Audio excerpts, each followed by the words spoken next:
Bon, aujourd'hui on se retrouve dans un nouveau décor puisque moi aussi je suis en vacances et oui, c'est les fêtes pour tout le monde. Donc je vais essayer de vous proposer aujourd'hui une vidéo un peu plus courte mais plus dynamique que d'habitude puisque moi aussi j'ai envie de profiter de ma famille.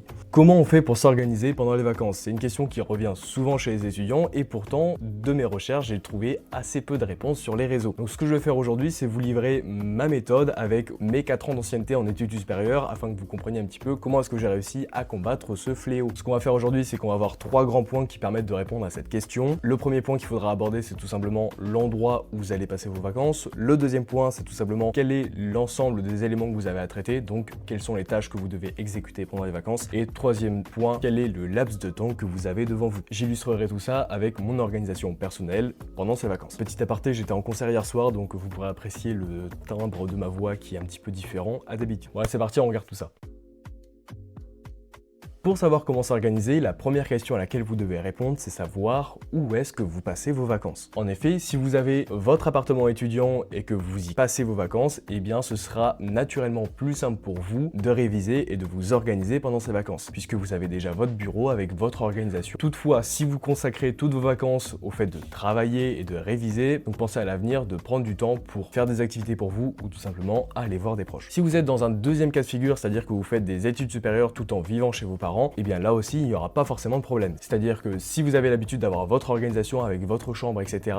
et que en fait pendant les vacances vous êtes simplement dans les mêmes conditions que dans vos études supérieures, et bien ça va pas changer grand-chose. La particularité, c'est si vous êtes dans la situation d'entre-deux, c'est-à-dire que vous avez votre propre appartement étudiant mais que vous rentrez chez vos parents pour les vacances. Là il va se passer quelque chose que assez peu de personnes décrivent, c'est-à-dire qu'en fait il va y avoir une espèce de jet lag, c'est-à-dire que votre corps en rentrant chez vos parents pendant les vacances, pendant 1 ou 2 jours, va être complètement HS. Moi je sais qu'à chaque fois je tombe malade en rentrant chez mes parents, tout simplement parce que après les examens, pendant les périodes des fêtes, le corps relâche toute la pression et vous êtes juste HS pendant 1 ou 2 jours. Donc gardez en tête que c'est normal. Si vous vous retrouvez chez vos parents pendant les vacances alors que vous n'avez pas l'habitude d'être chez eux, eh bien vous allez devoir vous adapter et c'est là où justement on va parler d'organisation. Par exemple, moi là, ce bureau, ce n'est pas le mien, c'est celui de ma mère, ce qui fait que je dois un petit peu tout réorganiser et m'adapter pour mes révisions. Ce qu'il va falloir faire si vous êtes dans cette situation d'entre-deux, c'est tout simplement trouver un espace de travail où vous allez pouvoir vous poser et vous allez pouvoir spatialiser votre endroit de révision. Qui plus est, si vous rentrez chez vous, il n'y aura peut-être pas de bibliothèque universitaire, donc l'idée ça va être, si vous rentrez chez vos parents, de trouver un endroit qui sera dédié à vos révisions.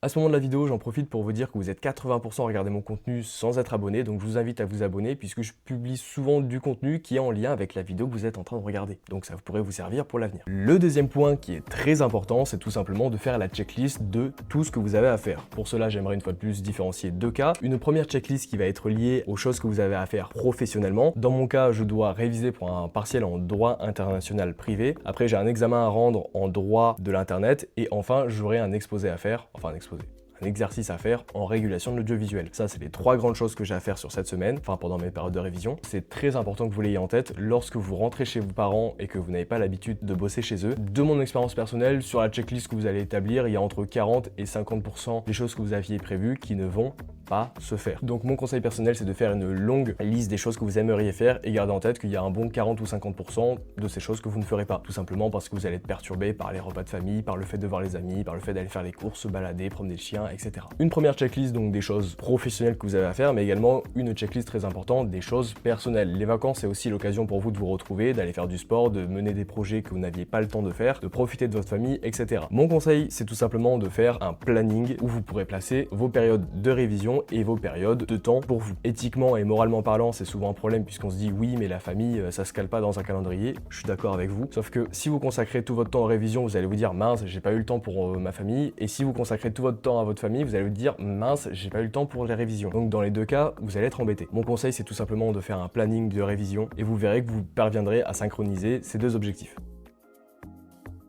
Mon dernier conseil, c'est de connaître vos échéances et pour ça, c'est de faire des plannings. Alors je sais que je l'ai déjà dit beaucoup de fois, mais ça vous permet vraiment de visualiser les échéances qui arrivent pendant vos vacances. Au moment où je tourne la vidéo, on est le 21, c'est-à-dire qu'on est juste avant le 22, ça se tient. Je vous mets l'exemple juste ici. Donc qu'est-ce que je vois? C'est que tout simplement, j'ai 2 semaines de vacances qui vont donc du 22 décembre au 4 janvier. Bon, d'office, pour avoir discuté un petit peu avec ma famille, je sais que du 24 au 28, pour moi, ça va être compliqué. Comme mes parents sont divorcés, je sais que le 24, je serai avec ma mère, le 25, je serai avec mon père, le 26, je décale chez la famille lointaine en France, ce qui fait qu'en gros, 26, 27, 28, je suis sûr d'être d'être pris. Je vous invite à ce moment-là soit de prendre un livre, soit de prendre vos cours à relire, mais gardez en tête que votre productivité naturellement va dégringoler et c'est bien normal. Le 22 ou le 23, et bien là, par exemple, je reprends les objectifs que je m'étais fixés juste avant et je vais faire par exemple régulation audiovisuel, l'exercice que je vous avais dit. Il faut aussi garder en tête qu'il y a des événements impératifs et incompressibles où on va pas pouvoir faire grand chose. Par exemple,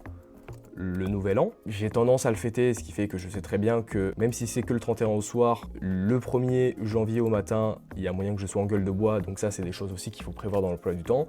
Mais qu'est-ce qu'on voit? Tout simplement que le 22-23 je serai dispo, le 29, le 30 je serai dispo, et qu'en gros, du 1er janvier après-midi into le 4 janvier, normalement, je suis libre. Donc ça c'est tout simplement prendre en compte les impératifs que vous avez, prendre du temps aussi que vous avez avec votre famille. Moi je sais que je vais bien profiter du 24-28, ça veut peut-être dire que les autres jours je vais devoir travailler un peu plus. Je vous remercie d'avoir regardé cette vidéo, je vous souhaite de très bonnes fêtes et puis je vous dis à 2026.